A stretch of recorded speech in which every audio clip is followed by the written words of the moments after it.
지난주 우리 성도님 덕분에 제가 편하게 휴가를 갔다 왔습니다. 정말 휴가지에서 방송을 듣는데 또 다들 잘 계시구나. 제가 없어도 정말 잘 해주시는구나. 감사의 마음을 갖게 되었습니다. 제가 오늘 말씀은 이제 재림을 대하는 성도의 자세라는 제목으로 여러분과 함께 말씀을 나누려고 합니다. 우선 마태복음 24장 3절 말씀을 좀 읽겠습니다. 예수께서 감람산 위에 앉으셨을 때 제자들의 종용이 와서 가로되 우리에게 이르소서 어느 때에 이런 일이 있겠사오며 주의 임하심과 세상 끝에는 무슨 징조가 있사오리까? 저는 1년 설교를 준비하면서 꼭 집어넣는 주제가 하나 있습니다. 그게 뭐냐면 재림 성도의 삶 그리고 재림 성도의 교리입니다. 제가 2019년도에 안식일, 재림, 건강, 11조에 관련된 설교를 했었습니다. 2020년도에는 이 코로나 시대의 재림 성도라는 주제로 거룩, 사랑, 재림, 헌신이라는 주제로 말씀을 드렸습니다. 그리고 작년에는 죽음, 영원불멸에 관련된 말씀을 여러분께 함께 나누었습니다. 흔히 이 기간 동안은 우리가 재림 성도, 재림 교회로서의 정체성을 되새기는 그런 말씀을 나누고 있습니다. 세상에 수많은 교회가 있어요. 그렇죠, 여러분? 이 경인로 주변에 우리 교회로부터 1km만 떨어진 곳에 30여 개의 교회가 있습니다. 그런데 이렇게 많은 교회가 생겨나고 함께 예배하지만 이 교회가 추구하고 있는 정체성은 조금씩 다릅니다. 무엇을 향해 우리는 가고 있는가? 무엇을 향해 가고 있을까요? 우리의 존재 목적을 정확하게 이해하기 위해서는요, 재림교회 사명 진술서를 한번 보셔야 돼요. 재림교회 사명 진술서. 우리 교회 공식 사이트에 들어가면요, 재림교회 사명 진술에 관련돼서 이렇게 기록하고 있습니다. 뭐라고요? 우리의 사명은, 곧 제7일 안식일 예수 재림교회의 사명은 무엇이냐? 사명은 그리스도의 임박한 재림을 준비함에 있어서 그분의 충실한 증인으로 살며 영원한 기별인 새 천사의 기별을 온 백성에게 선포할 예수 그리스도의 제자들을 삼는 것이다. 이게 재림교회가 존재하는 이유입니다. 자, 여기에 중요한 단어 몇 가지만 꼽아보면, 처음, 임박한 재림. 두 번째요, 충실한 증인. 세 번째, 새 천사의 기별. 네 번째, 예수 그리스도의 제자입니다. 자, 그러면 우리 재림교회가 어떤 교회인지 여러분 아시겠습니까? 아시겠어요? 우리가 뭘 준비하는 교인입니까? 재림이라고 하면 안 돼요. 무슨 재림? 맞아요. 임박한 재림이에요. 재림교회가 어떻게 생겼느냐? 재림 운동으로 인해서 그리스도께서 이제 오실, 두 번째 오실 재림이 매우 임박했다라는 그런 긴박성 아래서 세워진 교회가 바로 재림교회입니다. 또한 우리의 사명은 이 재림이 임박했기 때문에 이 재림의 기쁜 소식을 사람들에게 충실한 증인으로서 전하는 게 바로 우리의 임무이고, 그 내용이 뭐예요, 여러분? 새 천사의 기별입니다. 그리고 그 새 천사의 기별을 전하는 예수 그리스도의 제자이다. 이게 재림교회의 바로 고유한 목적이며 사명입니다. 그래서 오늘 저는요, 여러분과 함께 과연 우리가 이 임박한 재림에 대해서 어떻게 생각하고 있는지 좀 살펴보고 생각해보는 시간을 갖기를 원합니다. 여기에 제가 솔직히 요새 교회에 나오면서 느끼는 것들이 하나 있어요. 뭐냐면 다가오는 예수 그리스도의 재림의 임박성과 긴박성을 잃어가고 있다는 생각이 듭니다. 제가 이번에 휴가를 경상북도 오지로 갔다 왔어요. 쉽게 말하면 도로가 끊기는 곳까지 가봤어요. 우리 대한민국의 도로가 끊기는 곳까지. 그 근방에도 우리 교회가 있어요, 없어요? 있더라고요. 있어도 교회 안식일날 방문을 했는데 거기 계신 분들은 대부분 이제 시골 생활을 원하셔서 모인 분들이었습니다. 옛날에는 시골 생활하러 많은 분들이 갔어요. 왜 그랬을까요? 왜 그랬어요? 예수님이 곧 오시니까. 저는 거기에서 예수님이 곧 오시니까 사람들이 어떤 모습일까 궁금했어요. 이 도시의 교회에 비해 이 시골의 교회는 더 어떨까? 더 뜨거울까? 그런 기대감으로 갔었습니다. 그런데 최근 우리가 재림교회를 보니까 이 재림교회 재림 성도들의 마음이 좀 어떻게 되고 있어요? 좀 안일해지고 있다라는 생각을 하게 됩니다. 그냥 세상을 안일하게 보고 있고 시대의 징조를 우리가 어떻게 보고 있어요? 안일하게 보고 있지 않나라는 생각을 좀 하게 됐어요. 재림교회가 힘을 잃어가는 이유는 뭐냐? 우리의 사명을 깨닫지 못했기 때문에 그렇습니다. 우리가 다시 한번 재림의 임박성과 김박성에 대한 말씀을 전하지 않으면 안 되겠다라는 생각을 하게 되었습니다. 제가 처음 읽은 말씀 여러분 기억나시죠?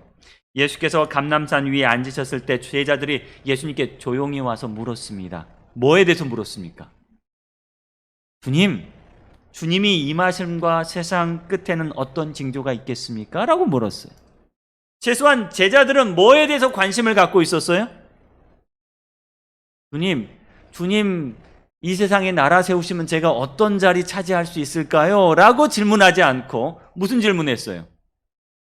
주님, 우리 아들은 어떤 대학을 보내야 할까요? 라고 질문하지 않고 무슨 질문해요? 주님, 제가 앞으로 살면서 무슨 일을 하면 성공할 수 있을까요? 돈 많이 벌 수 있을까요? 라고 질문하지 않고 뭐라고 질문해요? 주의 오심과 세상 끝에는 어떤 일이 있겠습니까? 라고 질문했다는 겁니다. 여러분, 오늘 여러분이 교회에 오셔서 뭐라고 질문하셔야 돼요?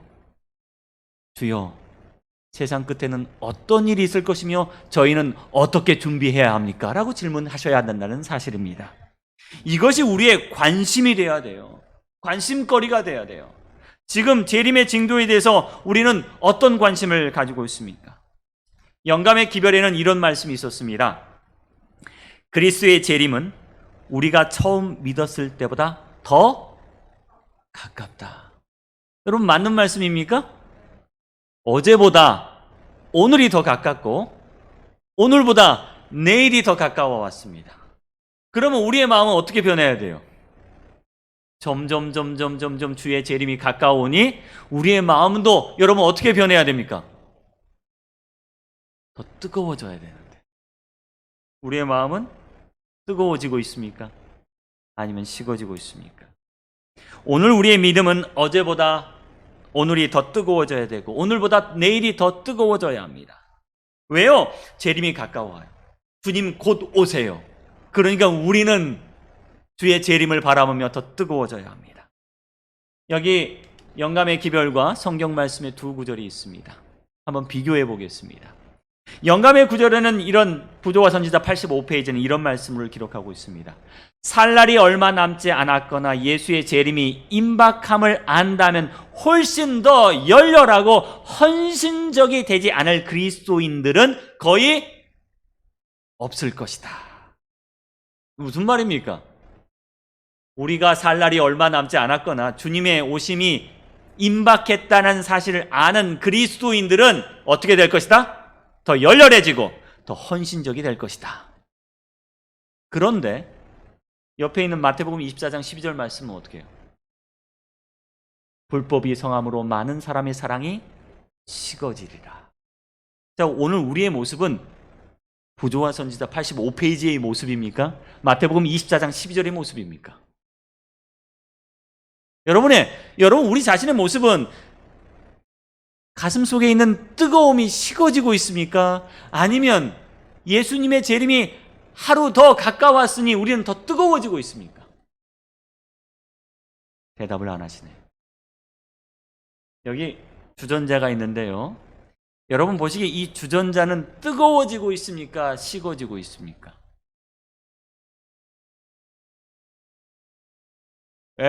우리 김명희 집사님이 정답을 말씀하셨어요. 뭘 봐야 알 수 있어요? 불을 봐야 알 수 있어요. 만약에 이 밑에 불이 있으면 이 주전자는 어떻게 되고 있는 거예요? 뜨거워지고 있는 거예요. 근데 이 주전자에 불이 없으면 이 주전자는 뭐예요? 식어지고 있는 거예요. 여러분, 제가 이 주전자를 보면서 뜨거워지고 있는지 식어지고 있는지 알 수 없었어요. 근데 답은 어디에 있냐면 이 밑에 있어요. 만약에 불 위에 있다면 주전자는 뜨거워지고 있을 것이고, 불이 없다면 주전자는 식어지고 있을 것입니다. 우리가 말씀 위에 있다면 우리는 뜨거워지고 있을 것이고, 우리는 성령 위에 있다면 우리는 뜨거워지고 있는 것이고, 매일의 감동을 받고 있다면 우리는 뜨거워지는데, 말씀이 없고 성령이 없고 감동이 없다면 우리는 식어지고 있다는 사실을 여러분 기억하시길 바랍니다. 재림은 점점 가까워지는데 우리는 뜨거워지는 재림 성도로 살고 싶습니까? 아니면 식어지는 사람으로 살고 싶습니까? 마지막 시대를 살아가면서 우리의 사랑은 뜨거워지는지 식어지는지 여러분 한번 고민해 보아야 될 문제가 아닐까요? 여전히 사랑하십니까? 여러분 여전히 사랑하십니까? 오래된 부부면 부부일수록 사랑이 식어질까요? 뜨거워질까요? 뜨거워진대요. 뜨거워지는 게 맞습니까? 식어지는 게 맞습니까? 예? 뜨거워지는 게 맞아요? 저희 집사람한테 한번 물어볼까요? 굉장히 골치 아파지겠죠? 네? 제가 물어보지는 않겠습니다. 많은 사람들이 이렇게 이야기해요. 오래 살면 살수록 뭐예요? 식어진다는 거예요. 이게 안타까운 일이죠. 여러분은 재림신앙을 한 지 오래되셨습니까? 그러면 주님과의 사랑이 식어지셨어요? 뜨거워지셨어요? 식어졌어요. 어제보다 식어졌어요. 그제보다 식어졌어요. 처음 믿었을 때보다 식어졌다는 거예요. 주님이 베드로에게 묻습니다. 뭐라고요? 너가 나를 사랑하느냐고 물었어요. 오늘 이 질문을 우리에게 던져야 합니다. 내가 나를 사랑하느냐? 그 말은 너가 나를 향한 사랑이 더 뜨거워졌느냐라고 묻는 주의 호소입니다. 주님은 3번 베드로에게 물으셨죠. 너가 나를 사랑하느냐? 너가 나를 사랑하느냐? 너가 나를 사랑하느냐?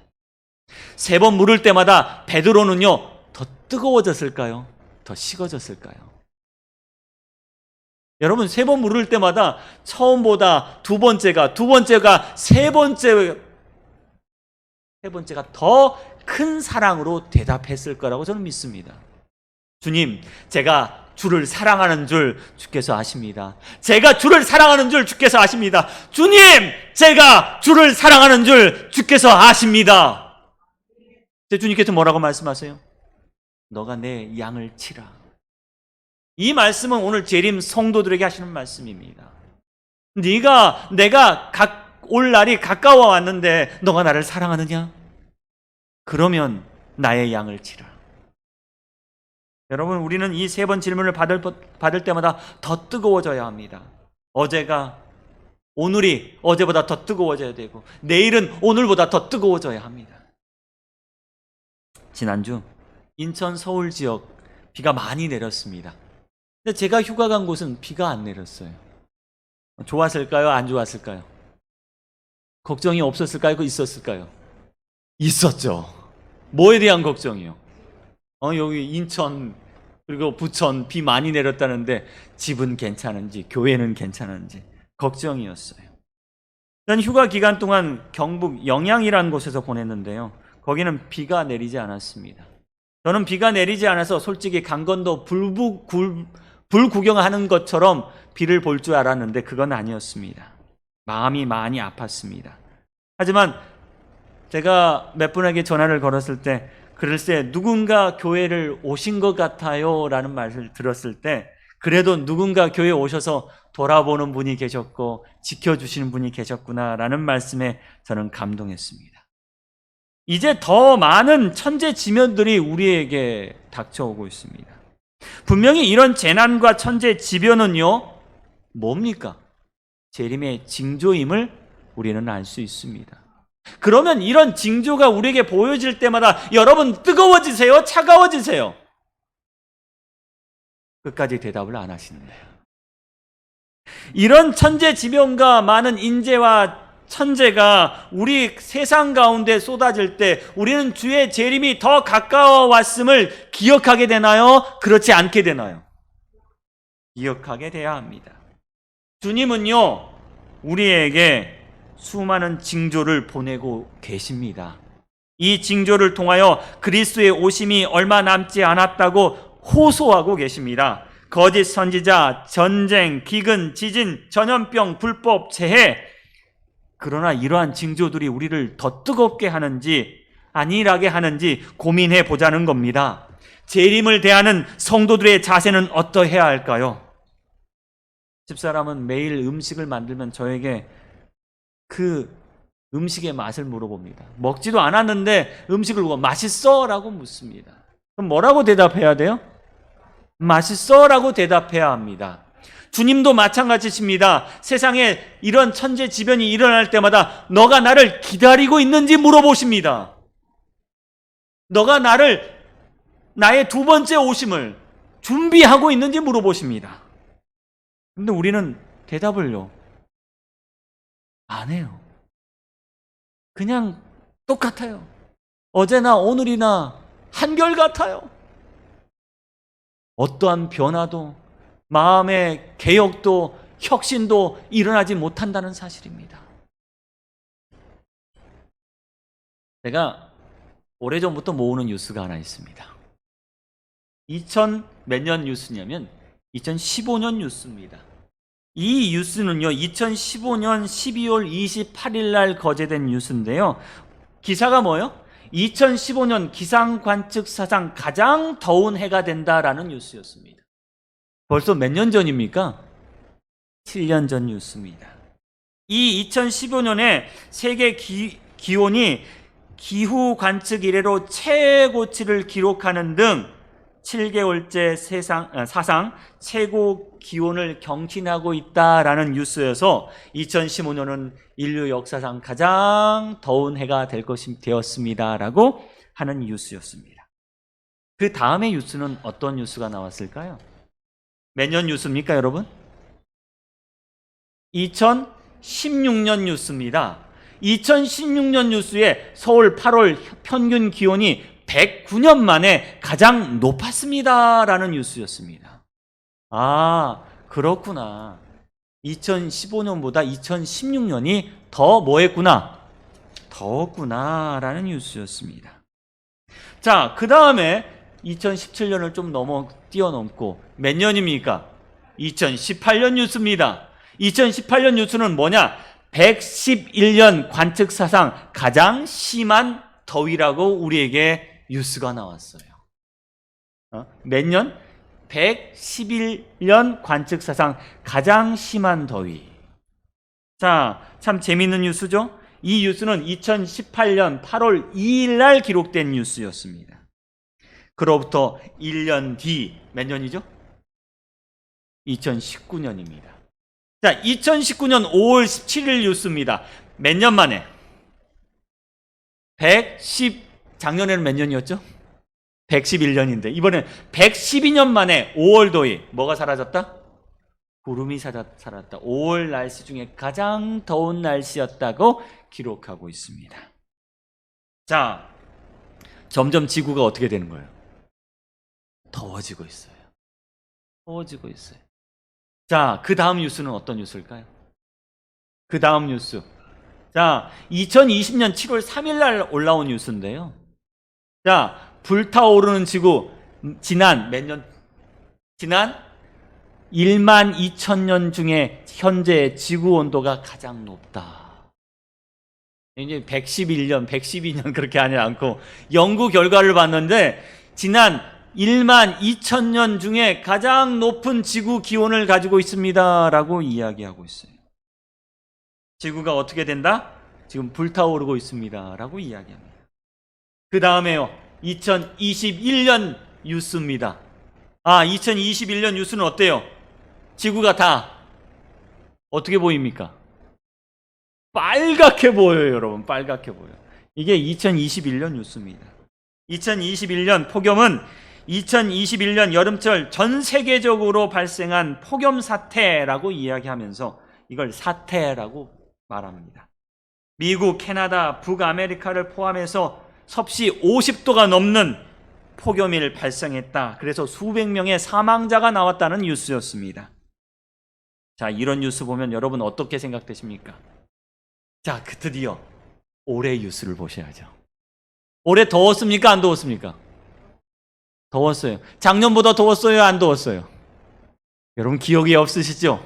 자, 우리의 기억을 한번 되살려 보겠습니다. 전 세계 뉴스입니다. 인도 4월 뭐요? 늦봄인데 49도 지옥불이다라고 이야기하고 있습니다. 유럽 7월의 기온인데요. 전체가 뭐요? 빨개요, 여러분. 그리고 중국 7월 무더위 속에 저절로 불 붙은 가로수. 가로수에 불이 붙었대요, 그냥. 자, 149년 만에 폭염 닥친 중국. 그리고 영국 7월, 영국, 프랑스 40도 실화? 이건 뭐냐면요, 영국과 프랑스는요 해변에 접혀 있기 때문에 40도를 넘는 일이 없어요. 그런데 40도가 되었다는 이야기입니다. 사상 최고의 기온을 경신했다라는 뉴스였습니다. 제가 몇 년도부터 보여주냐면요, 2015년부터 보여드리고 있습니다. 점점 지구는 어떻게 돼요? 뜨거워지고 있어요. 근데 우리의 마음도 이렇게 뜨거워지고 있습니까? 자, 오늘 설교 제목이 뭡니까? 여러분, 오늘 설교 제목이요, 가마솥 개구리요. 여러분, 가마솥 개구리 이야기 아세요? 어느 날 개구리가 폴짝폴짝 뛰다가 잘못했는데 어디에 들어갔어요? 가마솥에 들어갔어요. 근데 가마솥에 물이 많네? 수영하기 딱 좋아. 그래서 개구리가 거기서 수영하고 놀고 있었어요. 그런데 사람들이 거기에 개구리가 들어간 줄을 모르고 밑에다가 뭘 짚기 시작해요? 불을 지피기 시작해요. 근데 개구리는요, 수영하다 보니까 물이 어떻게 돼? 따뜻해져요. 여기가 좋아, 싫어? 좋아. 그래서 개구리가 나갈 생각을 하지 않고 거기서 뭐 했다는 거예요? 계속 수영하면서 주무셨다는 거예요. 결국 개구리가 어떻게 됐습니까? 개구리가 어떻게 됐어요, 여러분? 삼계탕이 되었어요. 자, 개구리가 물이 뜨거워지면 어떻게 돼야 합니까? 뛰어나와야 돼요. 근데 개구리가 뛰어나오지 않고 거기서 뭐 한 거예요? 수영한 거예요. 사람들은 그런 모습을 보고 뭐라고 이야기하냐면 boiled frog syndrome, 곧 끓는 물 속 개구리 증후군이라고 이야기합니다. 점점 뜨거워지는데 사람들은 그것을 느끼지 못하고 거기에 안주하고 있다는 사실입니다. 여러분, 우리가 개구리 아닙니까? 우리가 개구리 아니에요. 그리스도께서 보내신 수많은 호소와 징조 가운데 우리의 마음이 이대로 안주하고 있다면 우리는 가마솥 속의 개구리입니다. 끓는 물 속의 개구리입니다. 우리는 이 재림을 준비하면서 다시 한번 우리가 어떻게 해야 하는지 살펴보아야 합니다. 제가 실제로 개구리가 그런지 살펴보았어요. 실제로 개구리가 끓는 물 속에 들어가면 나올까요? 안 나올까요? 개구리 나온대요. 이 이야기는 실제로는 잘못된 이야기인데 사람들이 이 예화가 너무 좋아서 이 신두름이라는 말까지 붙여가면서 사용하는데, 실제로 실험을 해봤더니 개구리가 조금씩 뜨거워지면 뛰쳐나온다는 거예요. 근데 누구는 안 뛰쳐나와요. 사람은 거기에 있다는 겁니다. 주님은 지금 살고 있는 지구라는 가마솥에 수많은 재림의 징조를 우리에게 보내고 계십니다. 전쟁의 징조, 기상이변의 징조, 전염병의 징조를 보내고 있습니다. 여러분, 전염병 코로나 봤더니 제가 TV에서 코로나를 설명하는데 이 코로나라는 게 지금 있었던 게 아니래요. 예전부터 있어 왔대요. 뭐가 코로나였느냐? 사스도 코로나였대요. 메르스도 코로나였대요. 그리고 오늘 우리에게 있는 코로나19로도 바로 코로나입니다. 점점 많은 전염병들이 우리에게 있다는 거예요. 자, 코로나19가 끝나면 이제 전염병이 없을까요? 아니래요. 또 생긴다 그래요. 주님은 연속적으로 우리에게 징조를 보내주고 계십니다. 그런데 왜 우리의 마음은 뜨거워지지 않을까요? 왜 세상은 뜨거워지는데 왜 우리의 마음은 안 뜨거워질까요? 왜 우리는 더 헌신하지 못하는 걸까요? 한 그래프에서 지구가 점점 뭐해진다 그래요?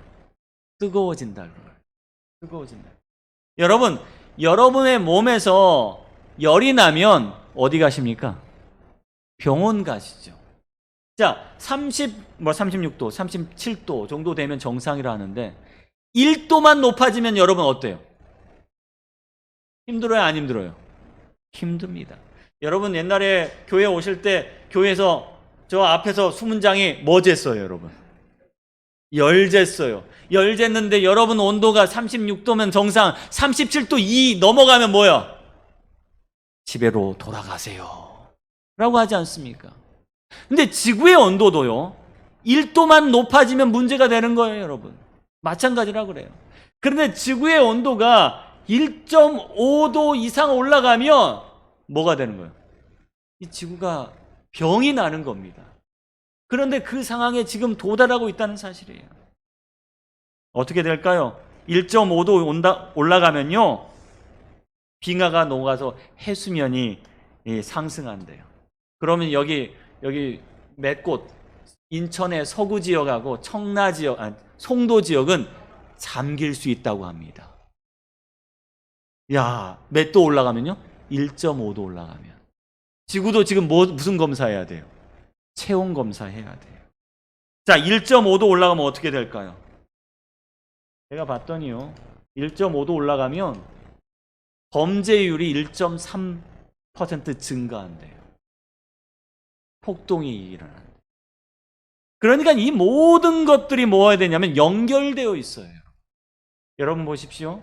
제가 주님께서 우리에게 가르쳐 주신 재림의 징조들이 있습니다. 지진, 기근, 전염병, 자연재해, 복음 전파, 거짓 선지자, 불법, 사랑의 식어짐. 사실 이 부분은요 자연적인 현상과 사회적 현상으로 나눌 수 있는데 이 사실 자연적인 현상이 인재냐 천재냐? 인재라는 거예요. 그러한 자연적인 현상이 인재에서 왔고 점점 지구는 뜨거워진다면 결국 이런 자연적인 현상은 사회적인 현상으로 이어질 수밖에 없습니다. 수많은 인간의 욕심이, 죄악이, 이기심이, 불법이, 속임수가, 환경오염이, 지진과 오만이 세상에 퍼지게 된다는 사실입니다. 자, 연구자는 말합니다. 지구의 기온이 1도 올라갈수록 범죄율은 1.3도 올라간다. 곧 많은 범죄가 세상에 퍼질 것이다 라고 이야기합니다. 여러분 이때 우리는 어떻게 해야 될까요? 주의 말씀으로 돌아가겠습니다. 다니엘서 12장 10절 말씀. 악한 자는 아무것도 깨닫지 못하되 오직 지혜에 있는 자는 깨달으리라. 여러분 지혜를 갖고 계십니까? 여러분 지혜 있는 자입니까? 여러분이 성경을 공부하십니까? 깨닫게 되기를 간절히 바랍니다. 마태복음 24장 15절 말씀입니다. 멸망에 가증한 것이 거룩한 곳에 선 것을 보거든 읽는 자는 뭐하라? 깨달을진저. 여러분 읽고 계십니까? 깨닫게 되기를 간절히 바랍니다. 지금 이 세상의 징조가 재림이 더 가까이 왔음을 우리에게 알려주고 있습니다. 누가복음 21장 20절 말씀입니다. 너희가 예루살렘이 군대들에게 에워싸는 것을 보거든 그 멸망이 가까운 줄 알라. 재림의 징조가 우리 가운데 있거든 여러분 뭐가요? 주님의 오심이 가까운 줄 알아야 합니다. 누가복음 21장 28절 이런 일이 되기 시작하거든 일어나 뭘 들라? 머리를 들라. 여러분 머리를 드시길 바랍니다. 머리를 들기 바랍니다. 지금 우리는 깨닫고 머리를 들 때입니다. 코로나는 우리의 신앙을 더 뜨겁게 할 때이고 이 비는 우리의 마음을 더 뜨겁게 해야 합니다. 정신을 차리고 그리스도의 재림을 준비해야 합니다. 우리가 살고 있는 가마솥은 점점 뜨거워지고 있습니다. 우리는 이 가마솥에서 뛰어나와야 합니다.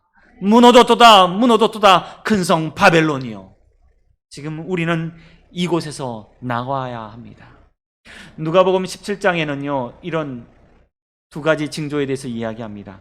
노아의 때와 롯의 때에 대해 이야기합니다. 여러분 기억하셔야 될 것은 노아의 때, 롯의 때 모두 다 무엇으로 멸망했냐면 물이나 불로 멸망했습니다. 쉽게 말하면 천연재해로 멸망했습니다. 하지만 멸망한 이유는 뭐였냐면 뭐였어요? 사람들의 죄악 때문이었습니다. 여러분, 자연의 재해와 사람의 죄악은요, 연결되어 있습니다. 우리가 이러할 때 롯의 때를 생각하고 홍수의 때를 생각해서 우리의 마음이 더 뜨거워지기를 간절히 바랍니다.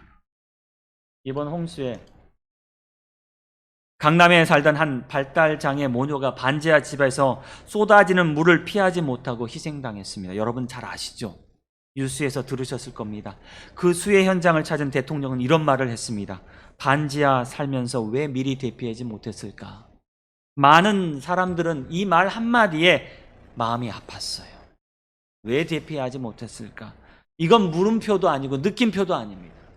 여러분, 오늘 이것은요, 우리에게 주는 질문일 수도 있다는 생각했습니다. 왜 하나님께서는 이 많은 징조를 주시는데 우리는 준비하지 못했을까?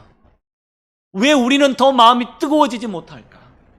여러분, 이런 재림의 징조를 통해서 다시 한번 우리의 마음이 뜨거워지기를 바랍니다. 이것이 재림을 대하는 바로 재림 성도의 자세입니다. 히브리서 10장 37절 말씀, 잠시 잠깐 후면 오실 이가 오시리니 지체하지 아니하시리라. 여러분, 이 말씀이 오늘 재림을 준비하는 우리의 마음을 더 뜨겁게 하는 그런 말씀 되기를 간절히 바랍니다. 우리의 마음이 뜨겁게 되기를 간절히 바랍니다. 주님 곧 오십니다. 지체하지 아니하십니다. 주님 오늘 우리에게 호소하고 계십니다. 준비하라 하십니다. 주의 재림을 전하라 하십니다. 이 임박한 때 주의 말씀을 전하는, 주의 재림의 소식을 전하는 재림 성도 되기를 바라며 말씀드리겠습니다.